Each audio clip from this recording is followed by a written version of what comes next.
Hi ಎಲ್ರಿಗೂ ನಮಸ್ಕಾರ.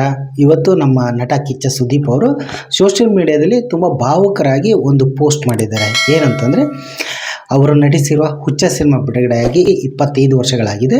ಹಾಗೆಯೇ ಅವರು ಪ್ಯಾನ್ ಇಂಡಿಯಾ ಲೆವೆಲಲ್ಲಿ ಗುರುತಿಸ್ಕೊಳ್ಳೋಕ್ಕೆ ಸಹಾಯ ಮಾಡಿದಂಥ ಈಗ ಸಿನಿಮಾನೂ ಕೂಡ ಬಿಡುಗಡೆಯಾಗಿ 14 ವರ್ಷಗಳಾಗಿದೆ. ಸೊ ಅವರ ಜರ್ನಿನ ನೆನಪಿಸ್ಕೊಂಡು ತುಂಬ ಭಾವುಕರಾಗಿ ಸೋಷಿಯಲ್ ಮೀಡಿಯಾದಲ್ಲಿ ಈ ವಿಚಾರವನ್ನು ಒಂದು ಪೋಸ್ಟರ್ ಮೂಲಕ ಹಂಚಿಕೊಂಡು ಭಾವುಕರಾಗಿದ್ದಾರೆ. ಅಭಿಮಾನಿಗಳು ಕೂಡ ಥ್ಯಾಂಕ್ಸ್ ಹೇಳಿದ್ದಾರೆ. ಚಿತ್ರಕರ್ಮಿಗಳಿಗಾಗಿರ್ಬೋದು, ಅಭಿಮಾನಿಗಳು ಎಲ್ಲರಿಗೂ ಕೂಡ ಅವರು ಕೃತಜ್ಞತೆ ಅಂದರೆ ಒಂದು ಧನ್ಯವಾದಗಳನ್ನು ತಿಳಿಸಿದ್ದಾರೆ. ಸೊ ಹೀಗಾಗಿ ಅವರ ಒಂದಿಷ್ಟು ಜರ್ನಿನ ನನ್ನನ್ನು ನಾನು ಕಂಡುಕೊಂಡಂಗೆ ಹೆಂಗಿತ್ತು ಅನ್ನೋದನ್ನು ನಾನು ಒಂದಿಷ್ಟು ಈ ವಿಡಿಯೋ ಮೂಲಕ ನಾನು ಹೇಳ್ತಾ ಇದ್ದೀನಿ. ಅಧಿಕೃತವಾಗಿ ಸುದೀಪ್ ಅವರು ಆ್ಯಕ್ಟ್ ಮಾಡಿರೋ ಮೊದಲನೇ ಸಿನಿಮಾ ಬಂದು ತಾಯವ್ವ. ಅದಕ್ಕಿಂತ ಮುಂಚೆ ಅವರು ಬ್ರಹ್ಮ ಮತ್ತು ಓ ಕುಸುಮ ಬಾಲ್ಯ ಅನ್ನೋ ಸಿನಿಮಾದಲ್ಲಿ ಆ್ಯಕ್ಟ್ ಮಾಡಿದ್ರು. ಬಟ್ ಆ ಸಿನಿಮಾಗಳು ಅಷ್ಟೊಂದು ಮುಂದುವರಿಲಿಲ್ಲ, ಕಾರಣಾಂತರಗಳಿಂದ ಆ ಸಿನಿಮಾ ನಿಂತೋದು. But Tayavva cinema first release ಆಯಿತು. ಅದಾದಮೇಲೆ ಅವರು ಸುನೀಲ್ ಕುಮಾರ್ ದೇಸಾಯಿ ಅವರ ಪ್ರತ್ಯರ್ಥ ಸಿನಿಮಾದಲ್ಲೂ ಕೂಡ ಆ್ಯಕ್ಟ್ ಮಾಡಿದ್ದು. ರಮೇಶ್ ಅವರು ಆ ಸಿನಿಮಾಗೆ ಹೀರೋ. ಅದಾದಮೇಲೆ ಅವರು ಸುನೀಲ್ ಕುಮಾರ್ ದೇಸಾಯಿ ಅವರ ಮುಂದಿನ ಸಿನಿಮಾದ ಸ್ಪರ್ಶ ಸಿನಿಮಾ ಮೂಲಕ ಅವರು ನಾಯಕ ನಟರಾಗಿ ಕಾಣಿಸ್ಕೊಂಡ್ರು. ಬಟ್ ಆ ಸಿನಿಮಾ ಅಷ್ಟೊಂದು 100 ಡೇಸ್ ಪೂರೈಸಿದ್ರು ಕೂಡ, ಅಂದರೆ ಡಾಕ್ಟರ್ ರಾಜ್ಕುಮಾರ್ ಅವರ ಅಪಹರಣದ ಹಿನ್ನೆಲೆಯಲ್ಲೂ ಕೂಡ ಸಿನಿಮಾ ಸ್ವಲ್ಪ ನಿಂತ್ಕೊಳ್ತು. ಹೀಗಾಗಿ ವಾಟ್ ಎವರ್ ಅದು ಲವರ್ ಬಾಯ್ ಕಾಣಿಸ್ಕೊಂಡಿದ್ರು. ಬಟ್ ಅವ್ರಿಗೆ ಒಂದು ಆ್ಯಂಗ್ರಿ ಯಂಗ್ ಮ್ಯಾನ್ ಲುಕ್ ತಂದು ಕೊಟ್ಟಿದ್ದು ಸಿನಿಮಾ ಅಂತಂದರೆ ಅದು ಹುಚ್ಚ ಸಿನಿಮಾ. ಈ ಹುಚ್ಚ ಸಿನಿಮಾದ ವಿಶೇಷ ಏನಂತಂದರೆ, 1 ಜುಲೈ 6ನೇ ತಾರೀಕು ಬಿಡುಗಡೆ ಆಗಿತ್ತು. ಇದು ಸೇತು ಸಿನಿಮಾದ ರೀಮೇಕ್ ಸಿನಿಮಾ ಆಗಿತ್ತು. ಓಂ ಪ್ರಕಾಶ್ ಅವರು ನಿರ್ದೇಶನ ಮಾಡಿದರು. ನಟಿ ರೇಖಾ ಅವ್ರಿಗೂ ಕೂಡ ಈ ಸಿನಿಮಾ ಒಂದು ಹಿಟ್ಟನ್ನು ತಂದುಕೊಡ್ತು. ಹ್ಯಾಟ್ರಿಕ್ ಹೀರೋಯಿನ್ ಅಂತಲೂ ಕೂಡ ಅವರು ಜನಪ್ರಿಯತೆ ಪಡೆದುಕೊಂಡ್ರು.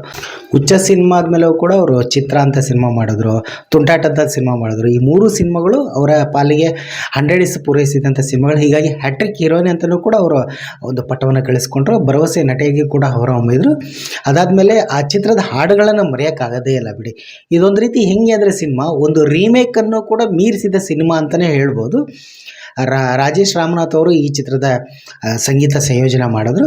ಮೂಲ ಚಿತ್ರದ ಸಂಗೀತ ಸಂಯೋಜನೆ ಆಲ್ಮೋಸ್ಟ್ ಅಲ್ಲಿ ಬಳಸ್ಕೊಂಡಿದ್ರು. ಬಟ್ ಹಾಡುಗಳು ಸೂಪರ್ ಹಿಟ್. ಇದು ಉಸಿರೇ ಉಸಿರೇ, ಹುಡುಗಿರೋ ಹುಡುಗಿರೋ ಎಲ್ಲ ಹಾಡುಗಳು ಒಂದಂತಲ್ಲ. ಮಾತು ತಪ್ಪಿದಳು, ಏನಾಯಿತು, ಯಾರೋ ಯಾರೋ ಗೀಚಿ ಹೋದ. ಇವತ್ತಿಗೂ ಕೂಡ ನಟ ಸುದೀಪ್ ಅವ್ರನ್ನ ಕಿಚ್ಚ ಸುದೀಪ್ ಅಂದರೆ ಸಚ್ಚಿದಾನಂದ, ಬಟ್ ಸಚ್ಚಿದಾನಂದ ಯಾರು ಕರೀತಿರಲಿಲ್ಲ, ಕಿಚ್ಚ ಕಿಚ್ಚ ಅಂತ ಕರೆಯೋರು. ಸೊ ಇವತ್ತಿಗೂ ಕೂಡ ಕಿಚ್ಚ ಸುದೀಪ್ ಅಂತಲೇ ಕರೀತಾರೆ. ಇವತ್ತಿಂತ ಅಲ್ಲ, ಯಾವತ್ತೂ ಕೂಡ ಅವ್ರನ್ನ ಅದು ಸ್ಟಾರ್ ಅಂತ ಯಾವುದು ಬಿರುದು ಕೊಟ್ಟಿಲ್ಲ ನೋಡಿ. ಬಟ್ ಅಭಿನಯ ಚಕ್ರವರ್ತಿ ಅನ್ನೋದೊಂದು ಕನ್ನಡದ ಬಿರುದಾಗಿರ್ಬೋದು. ಬಟ್ ಈ ಸ್ಟಾರು ಆ ಸ್ಟಾರು ಈ ಸ್ಟಾರು ಯಾವುದೂ ಕೊಟ್ಟಿಲ್ಲ. ಕಿಚ್ಚ ಸುದೀಪ್ ಬಾದ್ಶಾ, ಕಿಚ್ಚ ಸುದೀಪ್ ಯಾವಾಗಲೂ ಹೀಗೆ ಇರ್ತಾರೆ. ಅದು ಹೀಗೆ ಇರಬೇಕು ಕೂಡ. ಆನಂತರ ಅವರು ನಾಯಕ ನಟರಾಗಿ ಯಾವ ರೀತಿ ಕಾಣಿಸ್ಕೊಂಡ್ರು ಅದೇ ರೀತಿಯೇ ಅವರು ನಿರ್ಮಾಪಕರಾದರು, ನಿರ್ದೇಶಕರಾದರು, ಗಾಯಕರು ಕೂಡ ಆದರು. ಸೊ ಈಗ ಬಿಗ್ ಬಾಸ್ ಮೂಲಕ ಆ್ಯಂಕರಿಂಗ್ ಕೂಡ ಮಾಡ್ತಾ ಇದ್ದಾರೆ. ಒಂದು ರೀತಿ ಅವರ ಬೆಳವಣಿಗೆನೇ ಖುಷಿ ಕೊಡುತ್ತೆ, ಸ್ಫೂರ್ತಿ ಕೊಡುತ್ತೆ. ಹೊಸಬ್ರಿಗೂ ಕೂಡ ಸಪೋರ್ಟ್ ಮಾಡ್ತಾರೆ. ಅದನ್ನು ಎಲ್ಲರೂ ಮೆಚ್ಕೊಂಡೇ ಇದ್ದಾರೆ. ಹೀಗಾಗಿ ಕಿಚ್ಚ ಸುದೀಪ್ ಅವರು ಹೀಗಾಗಿ ಭಾವುಕರಾಗಿ ಈ ಒಂದು ಪೋಸ್ಟ್ ಹಾಕಿದರು. ಇನ್ನೊಂದು ವಿಶೇಷ ಅಂತಂದರೆ, ಅವ್ರಿಗೊಂದು ಪ್ಯಾನ್ ಇಂಡಿಯಾ ಲೆವೆಲಲ್ಲಿ ಹೆಸರು ತಂದುಕೊಟ್ಟಂಥ ಸಿನಿಮಾ ಈಗ. ಅಂದರೆ ಅವರು ಹಿಂದಿ ಭಾಷೆಯಲ್ಲೂ ಕೂಡ ಆ್ಯಕ್ಟ್ ಮಾಡಿದರು. ಈಗ ಒಂದು ರೀತಿ ಪ್ಯಾನ್ ಇಂಡಿಯಾ ಲೆವೆಲಲ್ಲಿ ಗುರುತಿಸೋ ಥರ ಮಾಡಿದ ಸಿನಿಮಾ ಅಂತಂದರೆ ಈಗ ಸಿನಿಮಾ. ಅದು ನೋಡಿ, ಅದರಲ್ಲಿ ಹೀರೋನೂ ಕೂಡ ಅಲ್ಲ. ಆ ಸಿನಿಮಾ 2012 ಜುಲೈ 6ನೇ ತಾರೀಕು ಬಿಡುಗಡೆ ಆಗಿತ್ತು. ಹೀಗಾಗಿ ಆ 2 ಸಿನಿಮಾಗಳನ್ನು ನೆನಪಿಸ್ಕೊಂಡಿದ್ದಾರೆ. ನಾನಂತರೂ 2 ಸಿನಿಮಾಗಳಲ್ಲಿ ನಾನು ಹುಚ್ಚ ಸಿನಿಮಾನ ಥಿಯೇಟ್ರಲ್ಲಿ ನೋಡಿಲ್ಲ. ಬಟ್ ಟಿ ವಿಲಿ ನೋಡಿದ್ದೀನಿ, ಯೂಟ್ಯೂಬಲ್ಲಿ ನೋಡ್ತಾನೆ ಇರ್ತೀನಿ. ಹಾಡುಗಳು ಇವತ್ತಿಗೂ ನನ್ನ ಪ್ಲೇಲಿಸ್ಟಲ್ಲಿವೆ. ಈಗ ಸಿನಿಮಾದಲ್ಲೂ ಅವ್ರು ಹೀರೋ ಅಲ್ಲ, ವಿಲ್ಲನ್, ನೊಣನೇ ಒಂದು ಪಾತ್ರ. ಹೆಂಗೆ ರಗ್ಗಡಾಗಿ ಈಗ ಮೊನ್ನೆನೋ ಒಂದು 2-3 ದಿನಗಳಿಂದ ಬೇರೆ ದೇಶದಲ್ಲೆಲ್ಲ ಅದು ಟೆಲಿಕಾಸ್ಟ್ ಆಯಿತು ಸಿನಿಮಾ. ಅಲ್ಲಿನ ಜನಗಳು ಕೂಡ ಮತ್ತೆ ಮೆಚ್ಚಿಕೊಂಡ್ರು. ಹೀಗಾಗಿ ರಾಜಮೌಳಿ ಅವ್ರನ್ನ ಅವ್ರು ಮರೆಯೋಕ್ಕೆ ಸಾಧ್ಯನೇ ಇಲ್ಲ ಬಿಡಿ. ಹೀಗಾಗಿ ರಾಜಮೌಳಿ ಅವ್ರನ್ನೂ ಕೂಡ ನೆನಪಿಸ್ಕೊಂಡು ಭಾವುಕರಾಗಿದ್ದಾರೆ. 2 ಸಿನಿಮಾಗಳು ಅಂತಲ್ಲ, ಅವ್ರು ಆ್ಯಕ್ಟ್ ಮಾಡೋ ಎಲ್ಲ ಸಿನಿಮಾಗಳು, ಕೆಲವೊಂದು ಸಿನಿಮಾಗಳು ಹಂಗೆ ಇರ್ಬೋದೇನೋ. ಬಟ್ ಆಲ್ಮೋಸ್ಟ್ ಅಲ್ಲಿ ಸಿನಿಮಾಗಳು ನನಗೆ ಇಷ್ಟ ಆಗುತ್ತೆ ಕೂಡ. ಹೇಗೆ ಅವರ ಮುಂದಿನ ಸಿನಿಮಾಗಳ ಬಗ್ಗೆ ಕೂಡ ತುಂಬ ನಿರೀಕ್ಷೆ ಇದೆ.